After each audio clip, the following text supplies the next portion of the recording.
Thanks, everyone, for joining us on the news briefing for this week. As the 4th of July holiday nears, you can hear the sounds of fireworks no matter where you live. Not all areas in our community, however, allow fireworks, so it's very important for people to know what the rules are about fireworks. For instance, the County of Monterey does not allow fireworks of any type. So here to talk about fireworks and fireworks safety and danger, we're very pleased to have Matt Lumadue from the Monterey County Regional Fire District and Commander Andy Rosas from the Monterey County Sheriff's Office. Good afternoon. Thanks for being here. Matt, would you start us off with some of the fireworks safety related issues from the fire perspective? Sure thing. Thank you for having me today. Yeah, of course, fires are the big concern, especially in our county areas, the unincorporated areas where fireworks are absolutely illegal. We have a lot of tall grasses and things like that this year. So any use of fireworks in those areas is not only strictly prohibited, but extremely dangerous. We've already had a couple smaller vegetation fires in our county this year. That's going to continue. And the last thing we need is people starting these fires by using fireworks. And I'd like to make sure that everyone knows that even the safe and sane fireworks, although they are sold in a very few cities within our county, the safe and sane fireworks are not allowed outside of the city that you purchase them in. So even if you buy fireworks in, say, Salinas or in Seaside, they can't even be transported outside of that area. They must be used in the city in which they're purchased. Even when you're lighting safe and sane fireworks in an area in a city where you purchase them, it's still important to be really careful of your surroundings. Always have a bucket of cold water to put them in. And any type of fireworks that leave the ground are illegal. So they have to be purchased from a stand that has a state fire marshal's license and certification. Hey, Matt, did you say you had a PowerPoint? I sure do. If you're ready for that, I'll go ahead and share my Sure, I screen didn't now. know if you were already sharing and we didn't see it. No, I'll share it right now and see if I can get to it.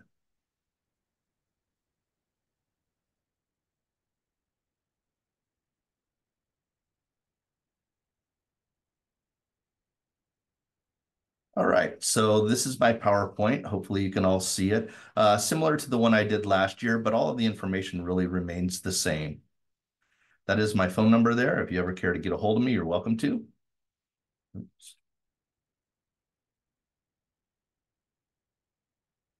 All right, so as we mentioned, the manufacturing, storage, sales, and handling, and transportation and use of fireworks is completely prohibited. Again, there are a couple cities within our county that do allow them, but they are not to be taken away from that city once they're purchased there. And Matt, we're not seeing the PowerPoint. Oh, no. Okay. Give it another try. Okay, let's go back.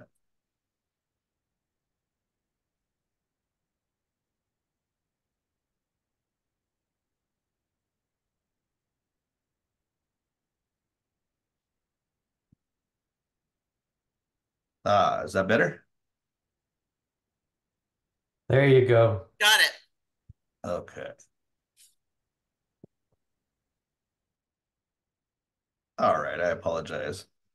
I missed one extra share button. So anyway, this is my number. Let's continue.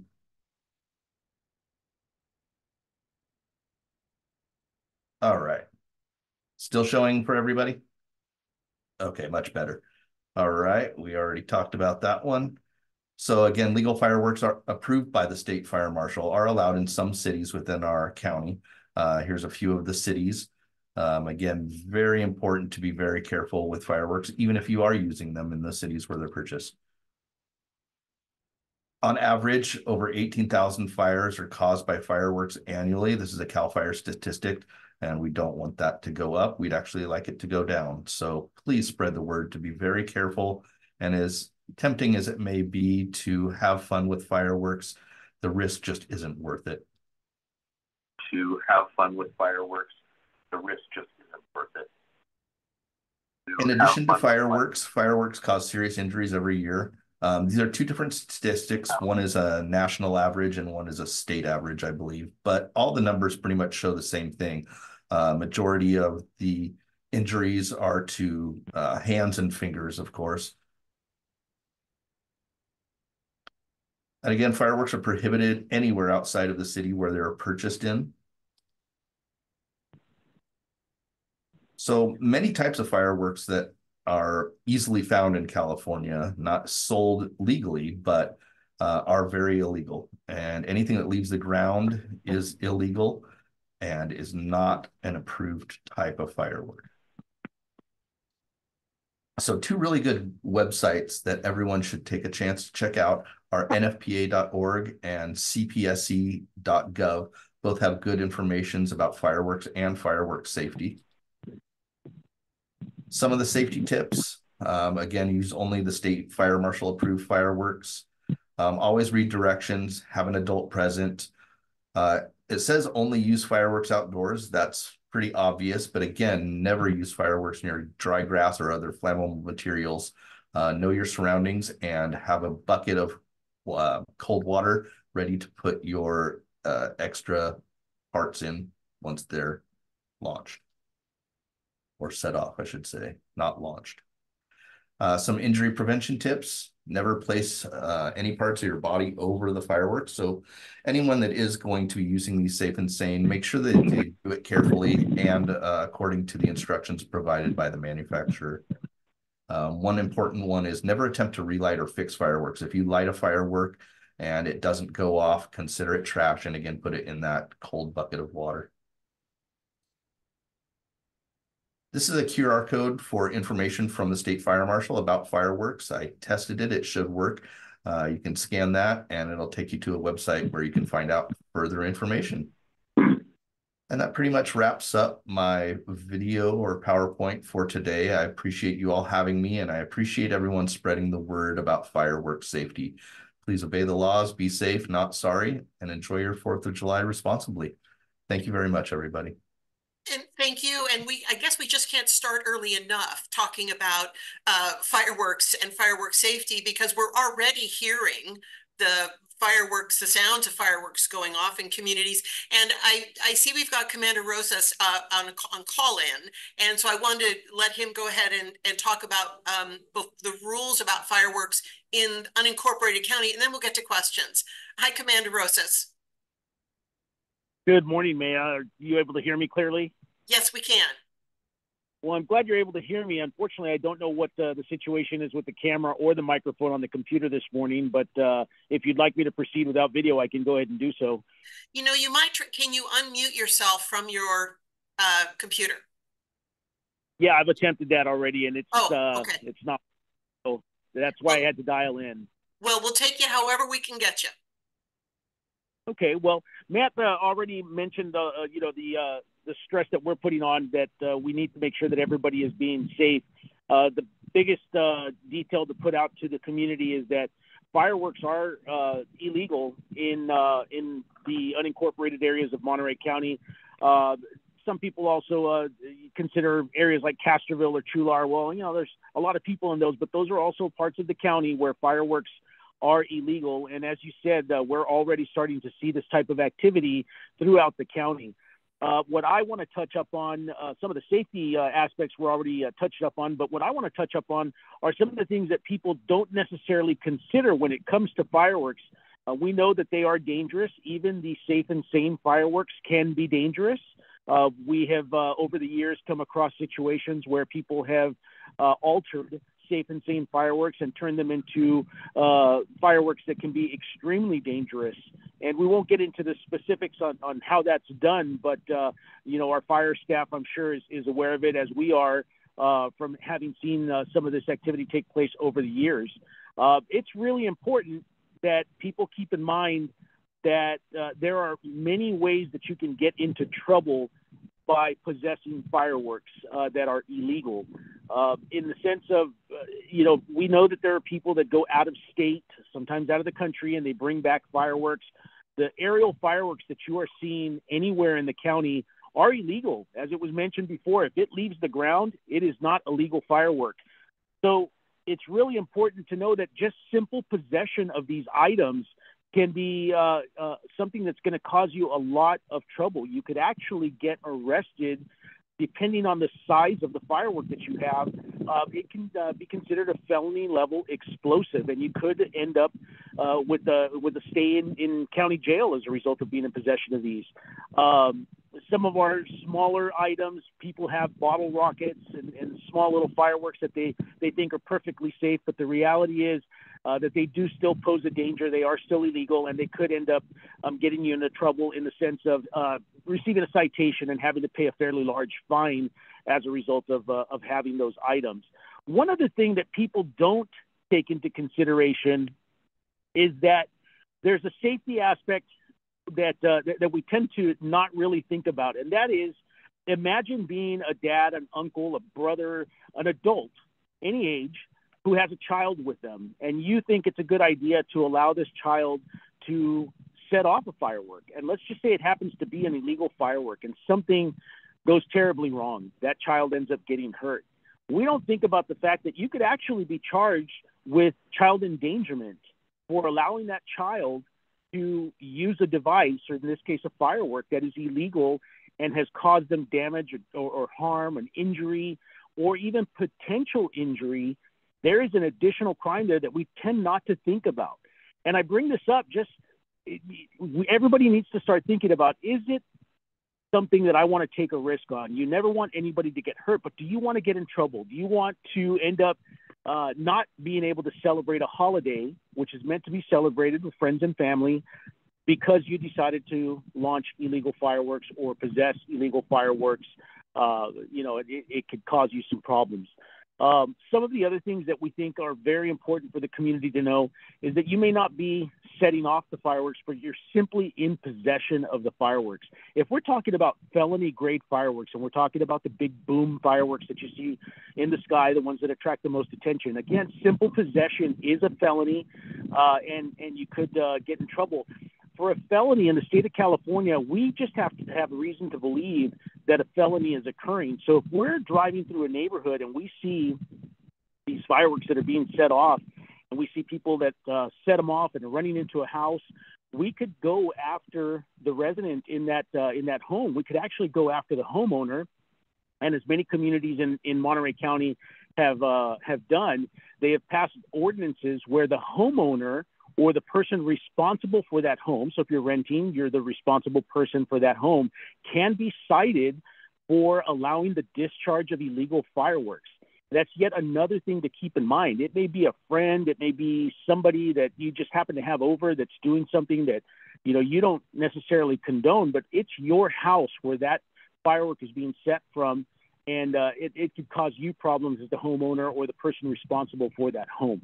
So the safety aspects of the fireworks were touched on earlier. We're talking about the criminal side of it. It's really important to understand that there are numerous violations that can be filed against an individual, not just for discharging, but for simple possession, for transporting the fireworks, for transferring them or providing them to another individual. If it's illegal, it's just not worth it. And in reference to what I mentioned at the beginning, taking your safe and sane and doing something that you shouldn't be doing with that firework is also just not worth it. You could end up getting severely injured, hurt as a result of tinkering with these items, and or hurt somebody else as a result of it. Or other bad things, of course, as mentioned earlier, is the fire potential, the fire hazard that's posed to the community that you're in where you're discharging these illegal fireworks. Commander, thanks very much for walking through. We've really got to talk about the serious side of fireworks, because I think both you and Matt, you both may encounter people who think, why are we making such a big deal out of fireworks? They're fun, everybody likes them. And I'm sure you encounter people every year who say, what is the big deal? And, how do you respond to them when you do encounter them? Well, again, from the fire side, it is a big deal when you have a fire that you have to deal with, and you're committing resources to something that could have easily been prevented by not doing it in the first place. Anytime our firefighters go out and fight a fire, you're endangering their lives as well in trying to deal with that circumstance. From the law side of it, and from the, why is it such a big deal? Nobody can predict what's going to happen at any given moment. A family member could be enjoying this holiday, having a great time, and they don't believe that anyone's going to get hurt or even worse. I mean, we've had people that have lost, fingers and hands as a result of, using these illegal fireworks. Nobody expects that. But do you want to take the chance?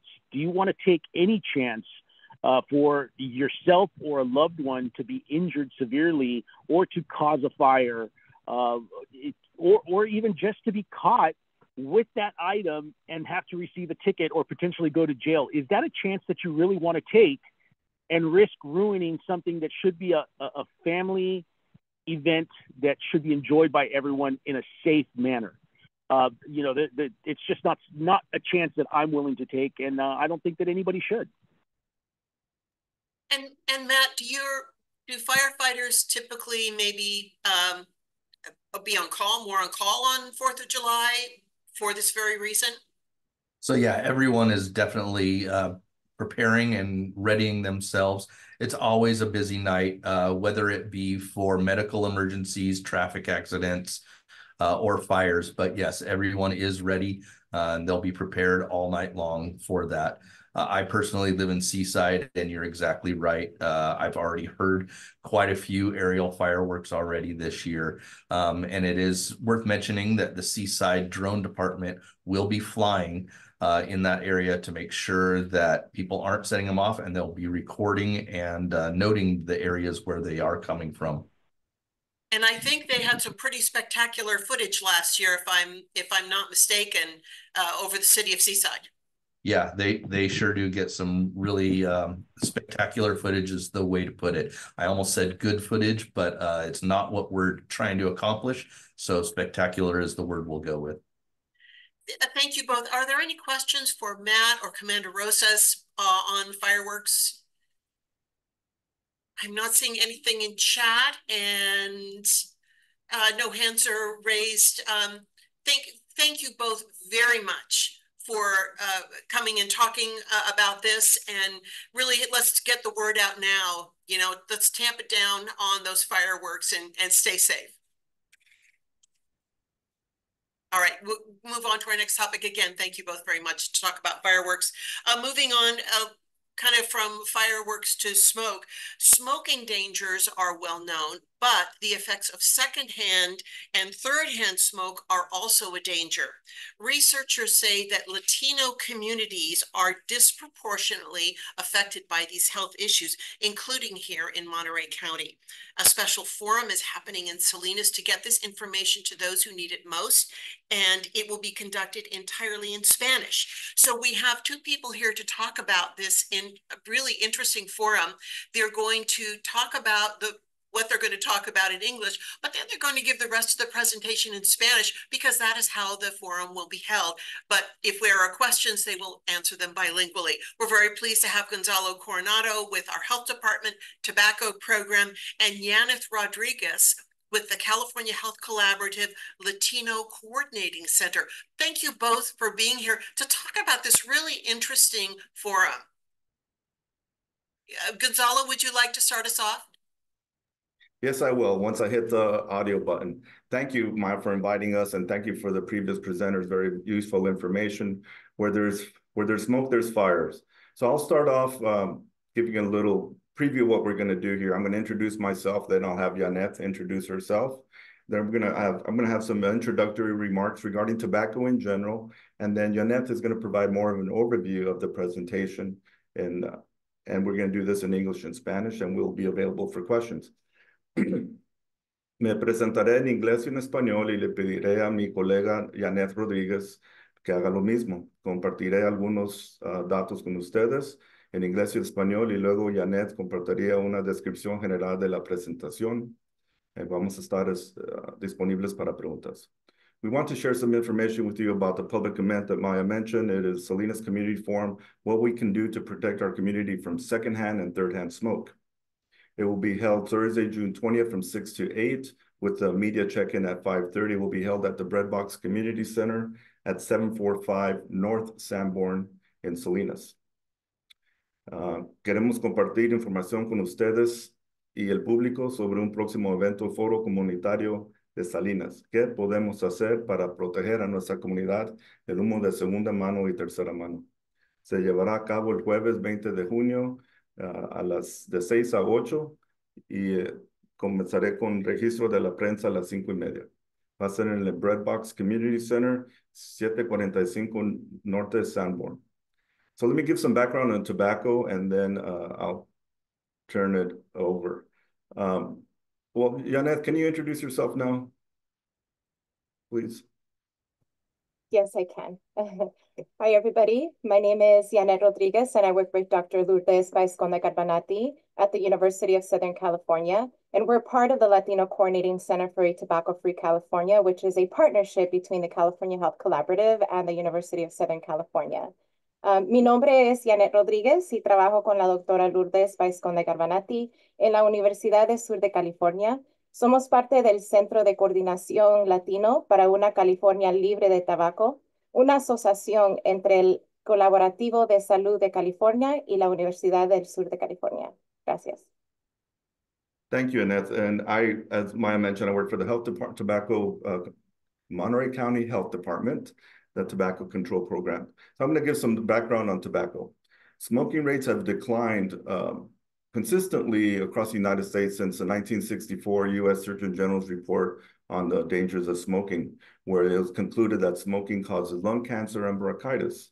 So smoking rates have gone down for all demographics, except for a recent increase that we've seen in youth use, which is caused by the introduction and the marketing of novel tobacco products, such as electronic cigarettes, and more recently with nicotine pouches. Still today, 40,000 Californians die from the #1 preventable cause of death, smoking in California. And another 4,000 people die from being exposed to secondhand smoke. These are people who don't smoke, but they die because they are exposed by either living or working with a smoker or smokers. Furthermore, according to a study done by Wendy Max from UC San Francisco, the cost of smoking in California, 2009, that is the latest information that we have. The total cost of smoking in Monterey County, this is specific to Monterey County, was $190 million. And it breaks down like this: 115 million of that is from direct cost of smoking, and an additional 75 million from lost productivity. And the lost productivity comes from illness and premature death. Additionally, there are still over 1.1 million Latinos in California who smoke. To that end, to help people quit, I want to remind people, the community, about Kick It California. It was formerly known as California Smokers Helpline. It is now Kick It California. It is a vastly underused resource and an invaluable tool to help people to quit smoking. Their number is 1-800-600-8191. And more information can be found at their website, kickitca.org. Algunos antecedentes. Las tasas de tabaquismo han disminuido desde el informe del cirujano general de los Estados Unidos en 1964, que concluyó que fumar causaba cáncer del pulmón y bronquitis. Las tasas de tabaquismo han disminuido en todos los grupos demográficos, menos uno, que son el reciente aumento en el consumo entre los jóvenes, causado por la introducción y comercialización de nuevos productos de tabaco, como los cigarrillos electrónicos y nuevas bolsas de nicotina. Todavía hoy, 40,000 californianos mueren cada año por la principal causa de muerte evitable, y aproximadamente otros 4,000 personas se mueren por estar estuviendo expuestos al humo de segunda mano. Además, según un estudio dirigido por la doctora Wendy Max, The Cost of Smoking in California, de 2009, el costo total de fumar en el condado de Monterey fue $190 millones. Y eso fue 150 millones de dólares del costo directo del tabaquismo y los otros 75 millones de dólares por la pérdida de productividad, por enfermedad y por muerte prematura. Además, seguimos que más de 1.1 millones de latinos fuman en California. Para ayudar a las personas a dejar de fumar, existe Kick It California, anteriormente conocido como la línea de ayuda para fumadores de California. Es un recurso invaluable para ayudar a las personas que fuman a dejar de fumar. Su número es 1-800-600-8191 y se puede involucrar más con kickitca.org. Gracias y ahora se lo entregaré a Yaneth Rodríguez. Muchas gracias, Gonzalo. Voy a repetir mi nombre para que tengan este mensaje todo junto. Mi nombre es Yaneth Rodríguez y trabajo con la doctora Lourdes Baiscón de Garbanati en la Universidad del Sur de California y somos parte del Centro de Coordinación Latino para una California Libre de Tabaco, una asociación entre el Colaborativo de Salud de California y la Universidad del Sur de California. Desafortunadamente, el tabaco sigue siendo la principal causa de muerte evitable y continúa impactando a la comunidad latina. Tres de las principales causas de muerte entre los latinos, como el cáncer, enfermedades del corazón y ataques cerebrales, pueden ser causadas por el humo de cigarrillo, que también es un factor de riesgo de diabetes, una cuarta causa importante de muerte entre los latinos. Aunque muchos sabemos lo malo que es usar productos de tabaco, no mucha gente sabe el impacto que tiene el humo de segunda y tercera mano en la salud de la comunidad. El humo de segunda mano es el humo que ha sido exhalado o exhalado por la persona que está fumando. El humo de segunda mano también puede incluir aerosoles de cigarrillos electrónicos para fumar o lo que algunas personas le llaman el vapor de productos de vapeo. Y uso comillas alrededor de la palabra vapor porque en realidad es un aerosol compuesto de muchas sustancias químicas. El humo de segunda mano es un carcinógeno, lo que significa que se sabe que causa cáncer en humanos. Y el humo de segunda mano contiene cientos de sustancias químicas tóxicas y alrededor de 70 de ellas pueden causar cáncer. El aerosol de segunda mano procedente de los cigarrillos electrónicos también contiene nicotina, partículas ultra finas y niveles bajos de toxinas que se sabe que causan cáncer. No existe un nivel seguro de exposición al humo de segunda mano.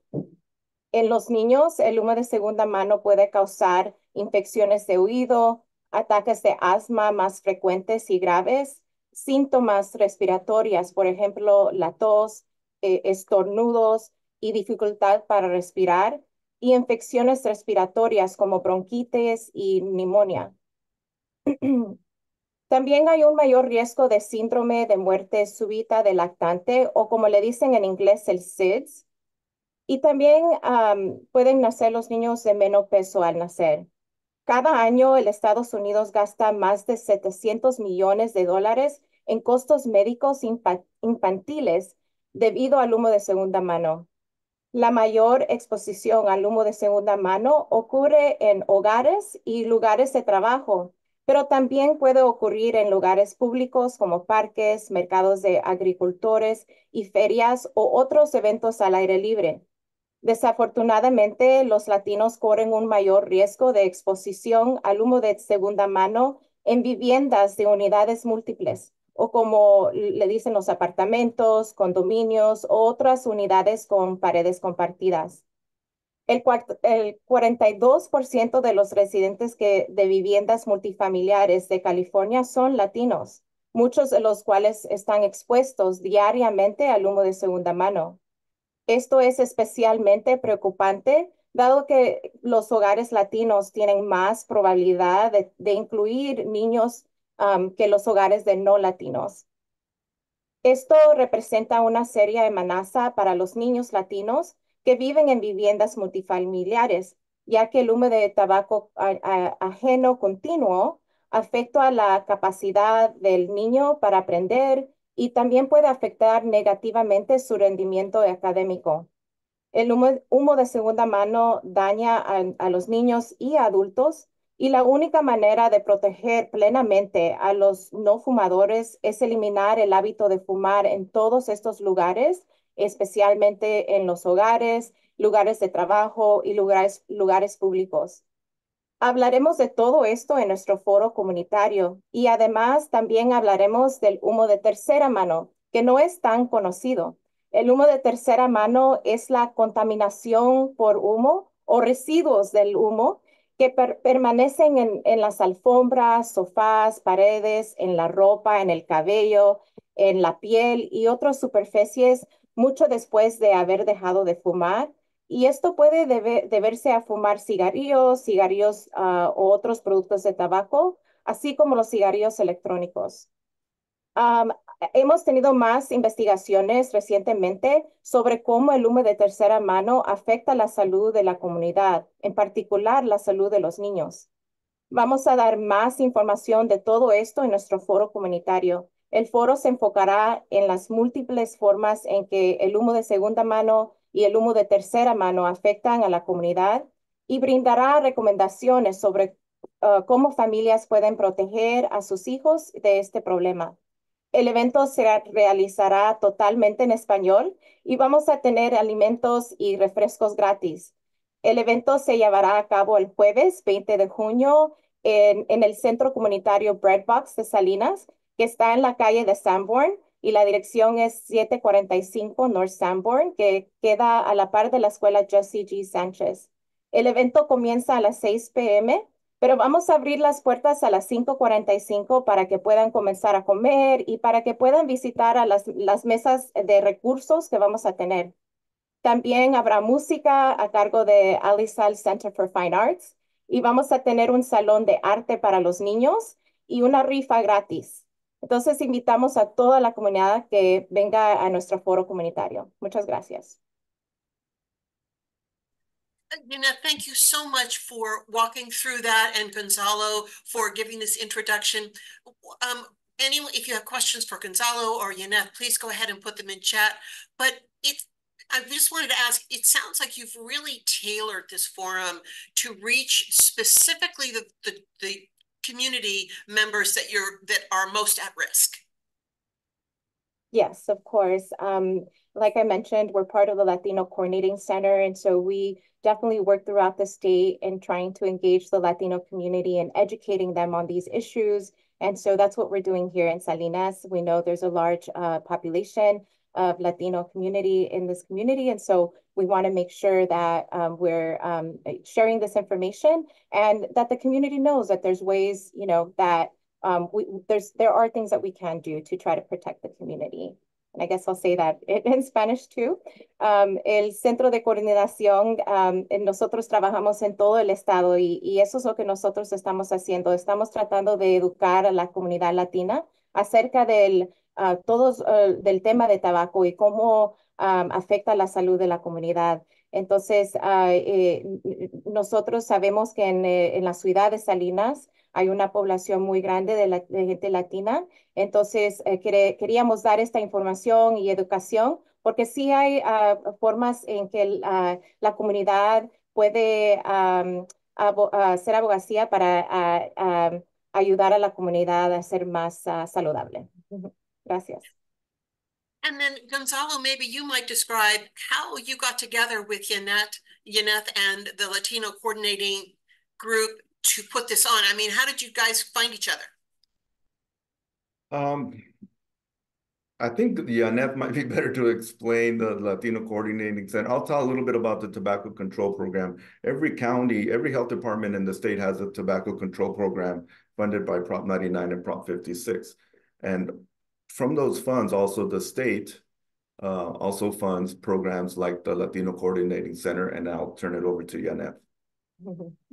Yes, so the Latino Coordinating Center is one of 5 priority population coordinating centers that the California Tobacco Control Program has funded. And we all focus on different priority populations, and our center focuses on Latinos. And also, the California Tobacco Control Program has funded agencies to work in various regions. And unfortunately, there were very few community-based organizations that were funded to work specifically with the Latino community in Salinas. And so, and actually Gonzalo is being humble right now because he is part of our advisory committee. He's an advisory committee member of the Latino Coordinating Center at the state level. And so, because we've been collaborating for many years, we knew that there was a need in Salinas to do this. And so that's why we organized this in Salinas. I'll say that in Spanish.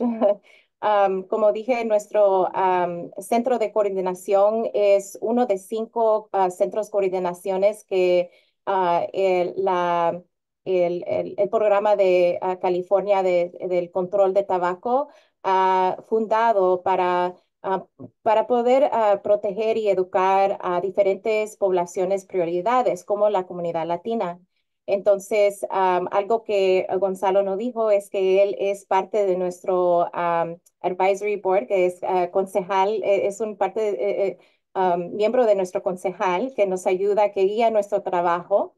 Y también sabemos que en la ciudad de Salinas no había un programa comunitario que el Estado había fundado para involucrar y educar a la comunidad latina. Entonces, porque nosotros sabíamos que había esta necesidad, nuestro programa, junto con Gonzalo, que ha sido este trabajo por muchos años, organizamos este foro porque sabíamos que es algo que es muy necesario en la comunidad de Salinas. And so I see no questions yet in chat. Is there anyone have a question for Yaneth or Gonzalo about this? Remind us again of the forum. It's June 20th, but remind us again where it's located, what the hours are, and what people can expect when they arrive and get there. I'll give the details that Yaneth mentioned in Spanish that were not been mentioned in English. It will be at June 20th on Thursday. Doors open at 5:45. There will be press availability at 5:30. We will have raffle, door prizes, many resource tables from the different related programs, health related and social services related. There will be food, and there will also be the Alisal Center for Fine Arts will have activities for kids so feel free to bring the smaller ones. And also they will be performing one of their guitar classes will be performing as we eat beforehand. Is there anything else, Yaneth, that you'd like to share? No, you mentioned it all. I'll repeat it in Spanish just to make sure we repeat this information. El evento se llevará a cabo el jueves 20 de junio y se llevará a cabo en el Centro Comunitario Bread Box de Salinas, que la dirección es 745 North Sanborn. Y como dijo Gonzalo, vamos a abrir las puertas a las 5:45 para que puedan comenzar a comer. También vamos a tener recursos de diferentes organizaciones y también vamos a tener música de Alisal Center for Fine Arts y vamos a tener una rifa y también una sección para niños. Entonces, no temen, si no tienen, ¿verdad? Alguien que les cuide a sus hijos, pueden traerlos. Este es un evento familiar. Entonces, por favor, vengan y también inviten a otras personas también. Gracias. Y también quiero comentar del estacionamiento, que comenzaba a ser limitado. Por favor, vengan temprano para que estar seguro que lleguen a tiempo. Just want to remember that parking may be an issue. There's kind of a tight and limited parking there. So hopefully if you can show up a little early to make sure that we don't run out of food before you get there. Don't do that. Yeah. Thank you both so much for talking about this program. It sounds like it's going to be a wonderful, welcoming event and really invite people to come and kind of connect, be social, and yet at the same time, get really important information that will help in their everyday life and improve their health overall. Again, thank you both for being here, and we hope the event is a wonderful success. Thank you for your help. Gracias a todos. All right, our last topic this afternoon. The County of Monterey often has what is called surplus items. This is furniture or equipment that is no longer needed by one department, and often those items get moved from one department to another to be used. But if items are no longer needed at all, they can be offered to the public for sale and rarely offered as a donation to local nonprofits or organizations. Our county recently had a surplus sale, and now it is holding a donation event, which is coming up this Friday. We're very pleased to have Jaime Ayala with the County of Monterey Contracts and Purchasing Surplus Manager to talk about how this all works. Hi, Jaime. Hi there, Maya. Thank you for that wonderful introduction, and thank you everybody for giving us that great information. So the surplus sale is going to be this Friday, the 14th, and it's held for nonprofits. Anybody that's got a 501c or 501(c), they just can email that to me or bring it the day of the event. And at the door, they'll get registered and they can come in and pick from desks, chairs. We have a lot of chairs. We have file cabinets and bookcases. So many of those things that nonprofits don't have to spend that extra money that they can come and take away. We're also opening it up to teachers. So if a teacher is in need, of a filing cabinet for their, maybe their home for maybe homework items or for their office or their classrooms for say, then they can come in and pick those items up free of charge as long as they bring something that identifies them as a teacher. And we have quite a few items, as I said, we have bookcases, tables, chairs, and we have a lot of freestanding chairs for guests and stuff. So yeah, we hope a lot of people show up that day.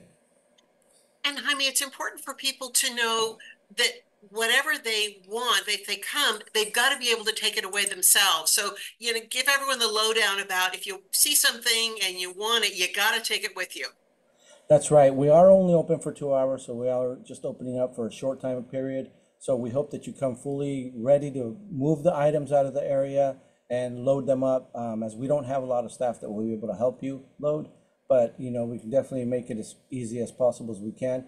But just come ready, come with your tie downs, come with anything you may need to cover, preferably bring a truck, and, just come ready to haul these items away. We hope everybody's out of the area by 1 o'clock because we've got some other things going on in the warehouse. And Jaime, if you could give people a little bit of background on why you can do this, because there are rules about how county items can be repurposed. So, and actually the rules are kind of strict. Right. So there is a rule that says, we can't do anything with gifts of public funds. So we can't give any of the, items away. But a few years ago back, the board just enacted where they decided to open this up where we could do donations to nonprofits and local organizations. And we kind of opened it up to teachers during the COVID area where a lot of people were working from home, everything. So that's when we opened it up to teachers as well and asked them to come in and pick stuff up. So to make their lives easier, and this way we wouldn't wind up filling the dumps because most of the stuff was going to the dump if we weren't able to get it to somebody's house or business.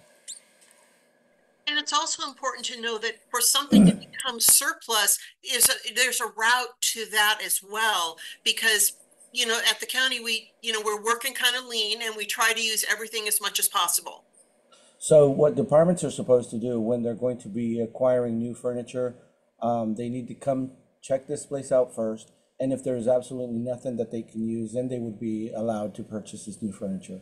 9 times out of 10, they can't find what they need because it's going to be ergonomically or something, or it's grant funded and they need to spend that money.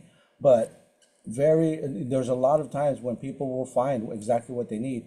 And we wind up saving the county hundreds of thousands of dollars. I think in the last year we saved about $120,000 to the county by utilizing the surplus program. So it does save quite a bit of money. But eventually there could be things that just really have kind of ended their life with the county. But to get there, it has to pass through all these other opportunities for use. Correct. So it's first county departments, and then we kind of do county departments several times. And then we do public surplus sales. We'll do a couple of those. And then we do nonprofits. We'll kind of hold this giveaway when we're, overflowing with items such as we are right now. And it's also, I thought you might want to talk about, we also have shared surplus with our government counterparts. I believe the county of San Benito had a fire in one of their buildings, and we stepped up to help them with our surplus. Excuse me. That is right. When they had the fire and it destroyed many of their offices, they came by and they picked up probably a good 3 to 4 truckloads of items that they took away. And they came back just a couple of months ago to pick up some more items that they needed. We also have the local cities. We have Marina City, Marina Fire come by, Marina Police. We have, what was the other one? Delray Oaks. They came by and picked up some items. So a lot of the local municipalities also take advantage of this surplus program. And the point is to get it used. I mean, if the taxpayers have paid for it, we want to use it to as much as possible, right? Exactly. So remind us again of the date, time, and location of the surplus donation. So it's going to be held here at the warehouse, 1488 Schillings Place. And when you come in, you'll come in the front door. We'll kind of walk you through. And it'll be from 10 a.m. to 12 noon. So you've got those 2 hours to select something and pick it up and take it away. We don't expect a lot of people, so we think that's more than enough time for everybody to get their items and haul them away. Well, let's see if we can make you happy and send more people your way. Thanks. Thank you, Jaime, very much. Best of luck on the sale on Friday, or the donation on Friday. Sorry. Thank you, guys. And thanks everyone for joining us on the news briefing this week. Our next briefing is next week, and we'll see you then.